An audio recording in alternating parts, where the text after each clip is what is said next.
İllərlə Rusiyada psoriazdan əziyyət çəkdim, Amerikada isə 2 iynəyə problemi həll elədilər. Amerikada yaşayan Rusiyalının bu çıxışı dünyada rezonans doğurub. Bu və digər maraqlı xəbərləri isə Saf televiziyasında birazdan izləyəcəksiniz.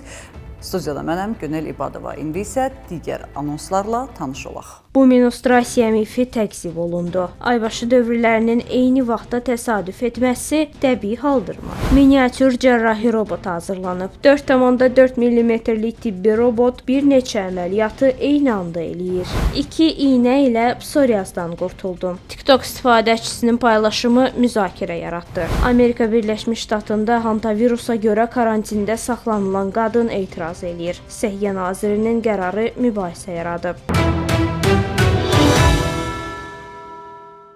Hantavirusa yoluxan qadın üsyan eləyir. Nəyə görə?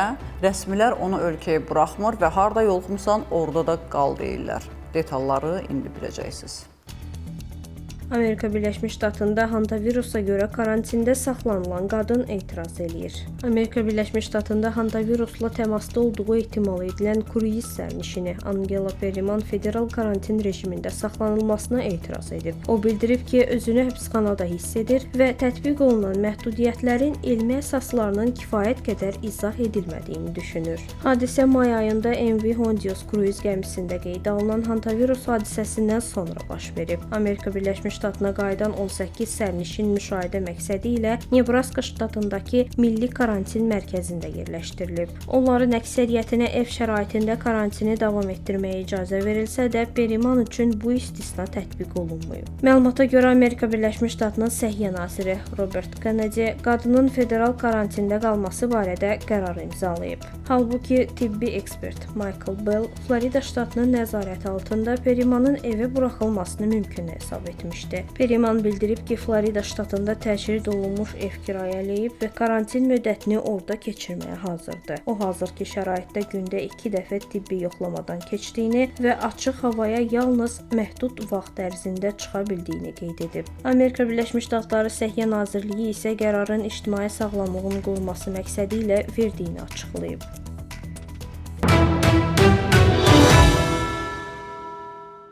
İki iynə ilə psoriazdan qurtulduğunu iddia edən Rusiyalı blogerin videosu rezonans doğurub və Rusiyada yaşayan həkimlər buna üsyan edirlər və videonun doğru olmadığını iddia edirlər.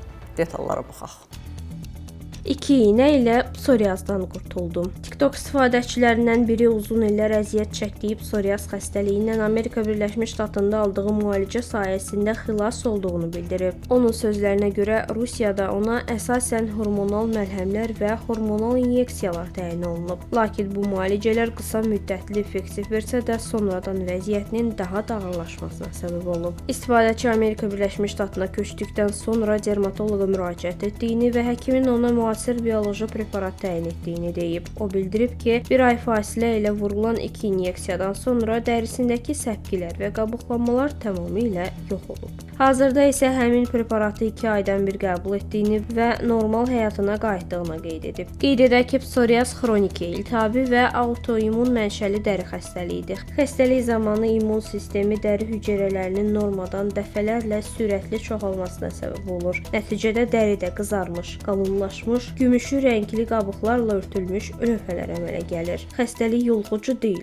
və insandan insana keçmir. TikTok istifadəçisi preparatın adını açıqlamayıb. Lakin müalicə metoduna əsasən demək olar ki, IL-23 inhibitorları qrupuna aid bioloji preparatların istifadəsi ehtimalı çoxdur. Bu preparat ilk inyeksiyanı 0-cı həftədə, ikinci inyeksiyanı isə 4 həftə sonra tələb edir. Daha sonra hər 12 həftədən bir vurulur. Bu preparatlar yalnız Amerikada istifadə edilmir. Onlar Amerika Birləşmiş Ştatları, Avropa ölkələri və bir sıra digər dövlətlərdə də təsdiqlənib. Lakin yüksək qiymətləri və məhdud əlçatanlıqları səbəbilə bəzi ölkələrdə xəstələr bu müalicəyə daha gec çıxış əldə edir. Vacib məqam isə odur ki, bu preparatlar psoriazı tam sağaltmır. Onlar xəstəliyi nəzarət altına alır və bir çox xəstədə dərini tam və ya demək olar ki, tam təmizləyə bilmir.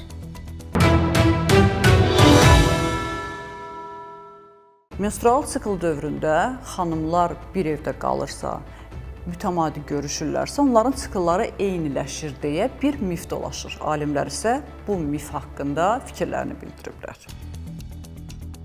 Bu menstruasiya mifi təkzib olundu. Uzun illərdir qadınlar arasında geniş yayılmış fikirlərdən biri yaxın münasibətdə olan və ya birlikdə yaşayan qadınların aybaşı dövrlərinin zamanında sinxronlaşmasıdır. Lakin müasir elmi araşdırmalar bu nəzəriyyənin etibarlı sübutlara əsaslanmadığını göstərir. Bu mövzu Wellesley Kollecinin tələbəsinin Nature jurnalında dərc olunan araşdırmasından sonra geniş diqqət çəkib. Tədqiqat zamanı yataqxanada birlikdə yaşayan 135 tələbənin menstrual dövrləri izlənilib və yaxın rəfiqələr arasında aybaşı tarixlərinin bir-birinə yaxınlaşdığı irəli sürülüb. Araşdırma uzun müddət elmi və populyar mətbuatda geniş müzakirə olunsa da, sonrakı illərdə bir çox alimlər nəticələrin metodoloji qüsurlar daşıdığını bildirib. Amerika Birləşmiş Ştatlarının Missouri Universitetinin antropologiya professoru Clyde Wilson və digər tədqiqatçılar qeyd ediblər ki, sonrakı araşdırmaların əksəriyyəti tələbənin nəticələrini təsdiqləyə bilməyib.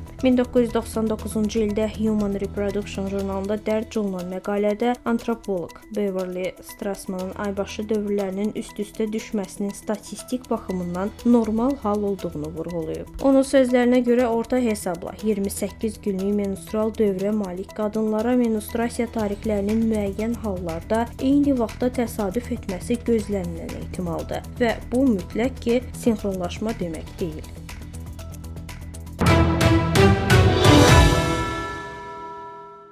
Dörd millimetrliyində bir tibbi robot düşünün. İnsanın orqanizminə daxil olur, orada lazım olanda kəsiyi açır, lazım olanda yapışdırır, lazım olanda da dərmanı ünvana, yəni orqana çatdırır. Maraqlı, innovativ xəbərdir, birlikdə baxaq. Miniatür cərrahi robot hazırlanıb. Singapurun Nanyang Texnologiya Universitetinin alimləri ölçüsü cəmi 4,4 mm olan yeni tibbi robot hazırlayıb. Mütəxəssislərin bildirdiyinə görə miniatür qurğu insan orqanizmində hərəkət edərək bir neçə vacib tibbi funksiyanı yerinə yetirir. Robot yumşaq toxumalar daxilində hərəkət etmək, kiçik kəsiklər aparmaq, dərmanları birbaşa hədəf bölgəyə çatdırmaq, laborator analizi üçün nümunələr götürmək və lokal istilik yaradaraq müalicə aparmaq imkanına malikdir. Tədqiqatçılar qeyd edirlər ki, qurğu xaricdən tətbiq olunan maqnit sahələri vasitəsilə idarə olunur və onun işləməsi üçün naqil, batareya və daxili elektronika tələb edilmir. Robotun müxtəlif iş rejimləri arasında keçidi 1 saniyədən də az vaxt aparır. Bunun əsas səbəbi robotun ayrı-ayrı hissələrinin maqnit təsirlərinə müstəqil reaksiya verə bilməsidir. Sınaqlar jelatin modelləri və toyuq qaraciyəri nümunələri üzərində aparılıb. Təcrübələr zamanı robot bütün nəzərdə tutulan funksiyaları uğurla yerinə yetirib. Bundan əlavə istifadə olunan materialların yüksək biouyğunluğu da təsdiqlənib. Araşdırma nəticələrinə görə robotla təmasdan sonra dəri hüceyrələrinin 99%-dən çoxu canlılığını qoruyub saxlayıb. Mütəxəssislər hesab edirlər ki, texnologiya hələ ilkin inkişaf mərhələsində olsa da, gələcəkdə az invaziv əməliyyatların, diaqnostikanın və hədəflənmiş müalicə üsullarının daha təhlükəsiz və effektiv həyata keçirilməsinə kömək edə bilər.